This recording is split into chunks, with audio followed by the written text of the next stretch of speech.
Shalom, puji Tuhan, bersama dengan kami di dalam renungan online, ibadah online. Sebelum kita masuk ke dalam topik, marilah kita satukan hati dan kita berdoa.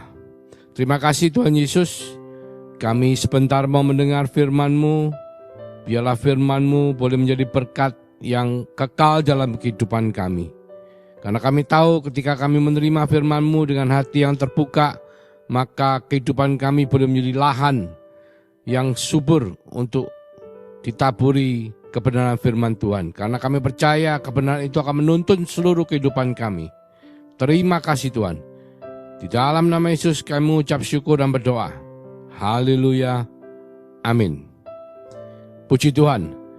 Kembali pada topik khotbah di bukit, tapi memasuki bagian yang keempat.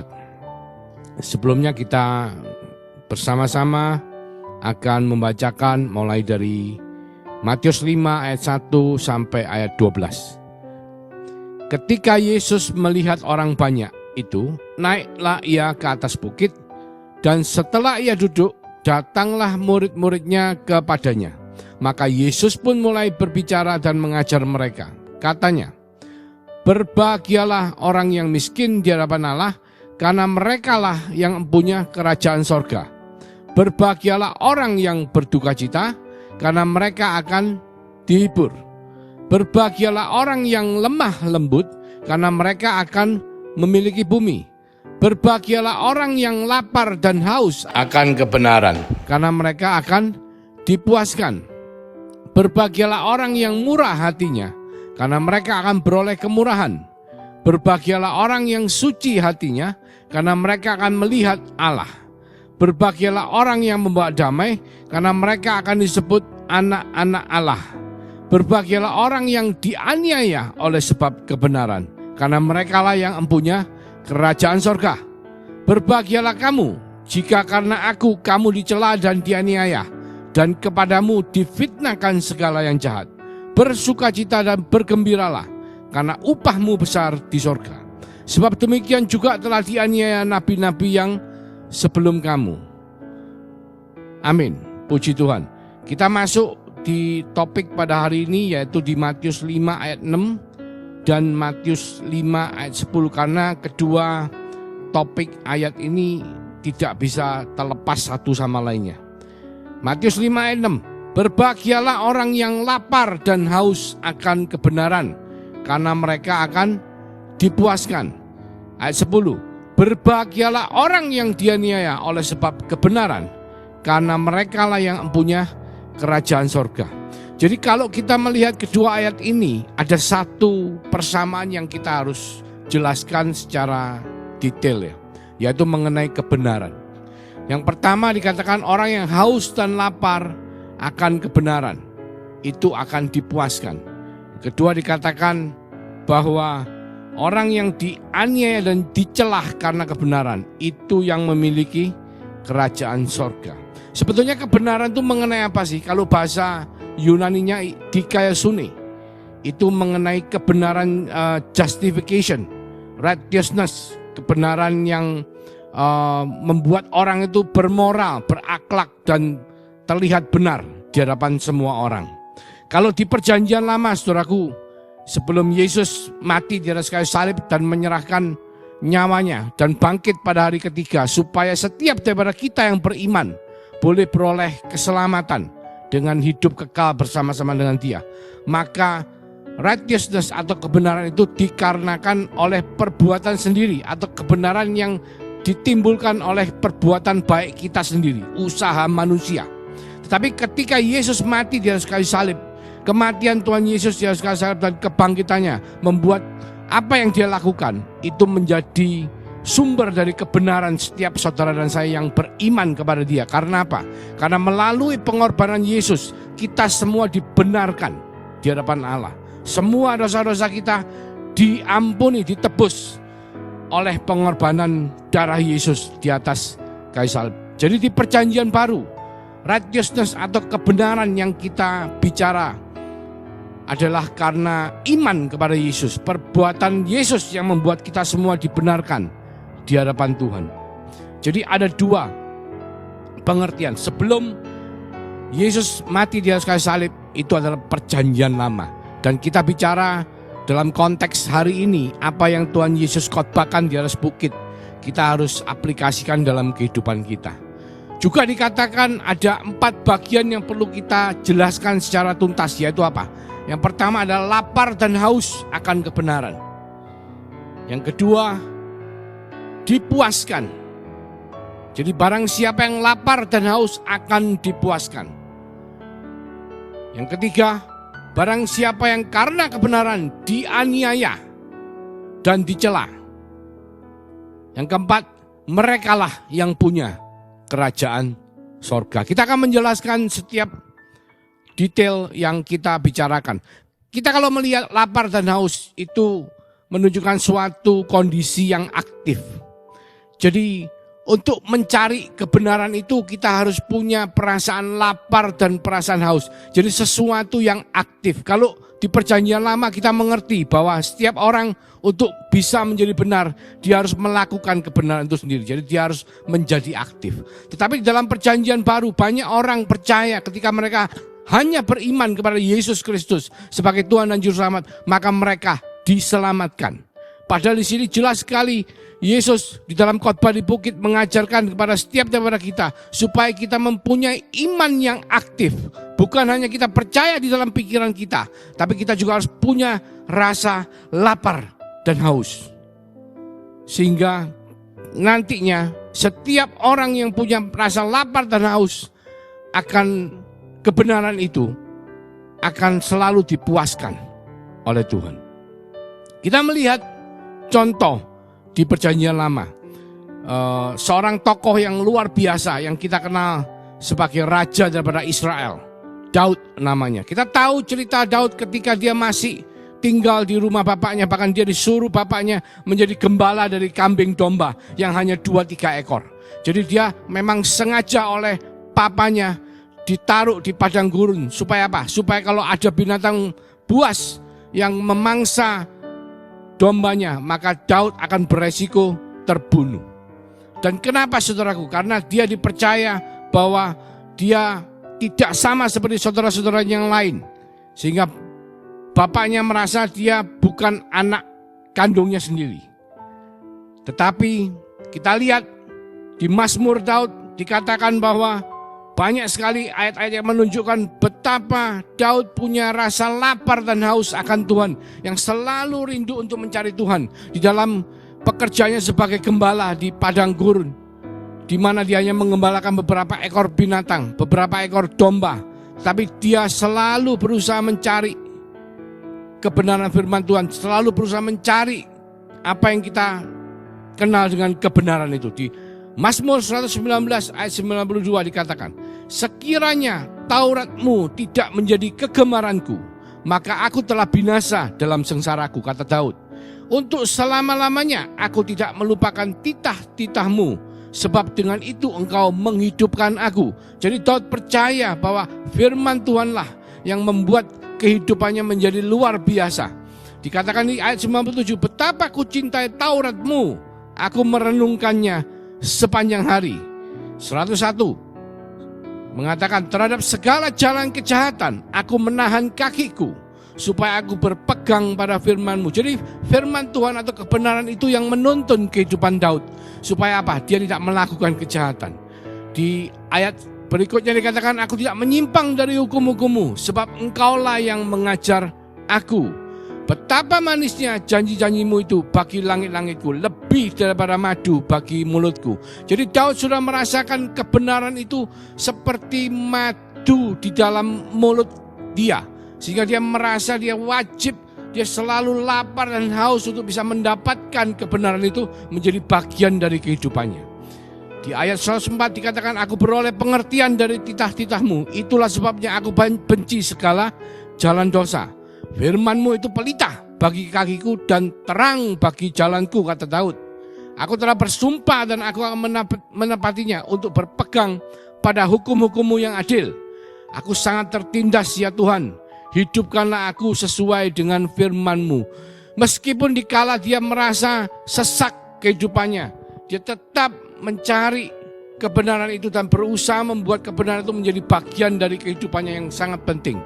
Kiranya persembahan sukarela yang berupa puji-pujian berkenan kepadamu ya Tuhan, dan ajarkanlah hukum-hukum-Mu kepadaku, kata Daud.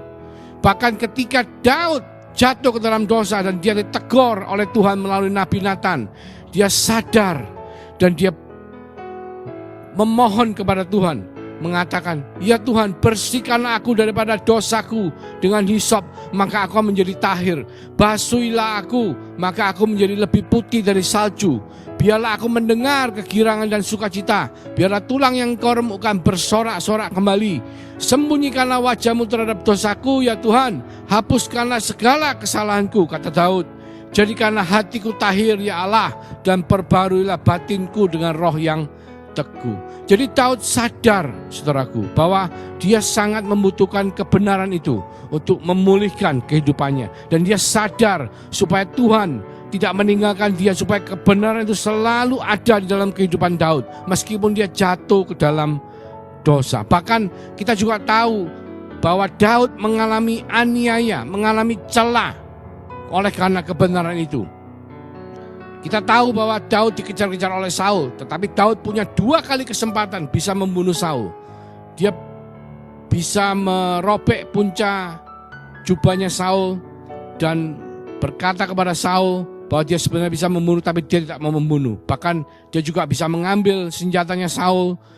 Dia mengatakan dia bisa membunuh Saul, tapi dia tidak mau membunuh. Karena apa, saudara? Karena dia percaya bahwa Tuhan yang mengurapi Saul menjadi raja, maka dia tidak berhak untuk membunuh Saul. Bahkan dia rela teraniaya, dikejar-kejar oleh Saul, akan dibunuh oleh Saul. Tetapi dia percaya janji Tuhan, kebenaran Tuhan adalah bagian dari kehidupannya. Oleh karena itu dia tidak mau membunuh Saul meskipun dia teraniaya. Bahkan dia juga dicela, saudaraku, ketika dia berusaha membawa tabut perjanjian kembali ke bait Allah di Yerusalem. Dan dia pertama melakukannya dengan salah sehingga dia tidak berani membawanya langsung ke Yerusalem, tapi dia menaruhnya di rumahnya Obed-Edom. Tetapi setelah dia tahu cara membawa tabut perjanjian itu dengan benar, maka dia melakukannya. Setiap beberapa langkah tabut itu berjalan ke depan, maka dia menyembelih kurban sembelihan. Bahkan Raja Daud sendiri sebagai seorang raja, dia ikut memimpin perjalanan tabut perjanjian. Bahkan dia ikut menari-nari di depan rakyatnya seperti seorang rakyat biasa. Sehingga istrinya, Mikal yang anaknya Saul, menghina dia. Melihat bagaimanakah seorang raja menari-nari di depan orang-orang Israel. Bukankah itu sesuatu yang sangat memalukan? Tapi bagi Daud dia mengatakan untuk Tuhannya, dia akan melakukan semuanya. Bahkan dicela pun, dianiaya pun, dia rela untuk kebenaran yang dia percaya. Itu adalah bagian yang terpenting dari kehidupannya. Kalau kita melihat ke perjanjian baru, kita tahu ada satu sosok rasul yang namanya Rasul Paulus. Dia menulis lebih dari 60% dari kitab perjanjian baru. Dan dia yang dulunya adalah seorang tokoh Farisi, yang ahli Taurat yang dihargai. Bahkan digadang-gadangkan untuk menjadi pengganti dari seorang rabi yang sangat terkenal di Yerusalem. Tetapi dia rela melepaskan jabatannya untuk supaya dia bisa menjadi pengikut Kristus, untuk dia supaya bisa menjadi pengikut kebenaran. Mengejar kebenaran itu dengan suatu rasa lapar dan haus, supaya dia bisa mendapatkan apa yang dia percaya merupakan bagian terpenting daripada kehidupannya. Sehingga dia bahkan pada akhir hidupnya, sebelum dia mati dipancung di Roma, dia dipenjara selama lebih daripada 5,5 tahun. Di mana dia menulis hampir semua dari perjanjian baru yang dia tulis adalah ketika dia berada dalam penjara. Dan kita juga tahu Rasul Yohanes, yang mana sebelum Rasul Yohanes dibuang ke Pulau Patmos, dia sempat digoreng, saudaraku. Bukan Kentucky Fried Chicken, tapi benar ini. Rasul Yohanes digoreng di dalam minyak mendidih untuk dihukum. Sebelum akhirnya dia dibuang ke Pulau Patmos. Karena apa? Oleh karena kasih karunia Tuhan, meskipun dia digoreng dengan minyak mendidih, tapi dia tidak bisa mati, saudaraku. Dan akhirnya dia dihukum di Pulau Patmos yang merupakan tambang batu bara. Pulau terpencil dan merupakan tambang batu bara di mana dia mendapat penglihatan sehingga dia bisa menulis melengkapi kitab Wahyu. Kita semua tahu bahwa Barang siapa yang oleh karena kebenaran dicela dan dianiaya, maka dia akan memperoleh, dialah yang empunya daripada kerajaan sorga. Di Wahyu 24 dikatakan begini, lalu aku melihat tata-tata dan orang-orang yang duduk di atasnya. Kepada mereka diserahkan kuasa untuk menghakimi. Aku juga melihat jiwa-jiwa mereka yang telah dipenggal kepalanya karena kesaksian tentang Yesus dan karena firman Allah, yang tidak menyembah binatang itu dan patungnya, dan yang tidak juga menerima tandanya pada dahi dan tangan mereka, dan mereka hidup kembali dan memerintah sebagai raja bersama-sama dengan Kristus untuk masa 1000 tahun. Jadi yang empunya kerajaan sorga, dialah nanti akan memerintah bersama-sama dengan Yesus di dalam kerajaan 1000 tahun. Orang yang mau untuk rela untuk dicela, dihina, dianiaya demi kebenaran itu sendiri, saudaraku. Kita semua tahu Daud, meskipun dia rindu sekali untuk membangun bait Allah, tapi Tuhan mengatakan, jangan engkau yang membangun karena tanganmu penuh dengan darah, biarlah Salomo anakmu yang membangun. Tapi Daud tetap mau memberikan dari harta pribadinya. Di 1 Tawarik 22 ayat 14 dikatakan, sesungguhnya sekalipun dalam kesusahan, aku telah menyediakan untuk rumah Tuhan itu 100.000 talenta emas dan 1.000.000 talenta perak, dan sangat banyak tembaga dan besi sehingga beratnya tidak tertimbang. Juga aku telah menyediakan kayu dan batu, tetapi baiklah engkau menambahnya lagi. Saudara tahu 1 gram emas itu 1 juta lebih, saudara. Kalau 1 kilo itu 1 miliar, 1 talenta itu 34 kilo. 34 kilo itu 34 miliar. Ini 100.000 talenta, saudara. 100.000 talenta, kita bicara 3.400 triliun rupiah. Itu yang Daud berikan untuk membangun bait Allah dari harta pribadinya Daud sendiri.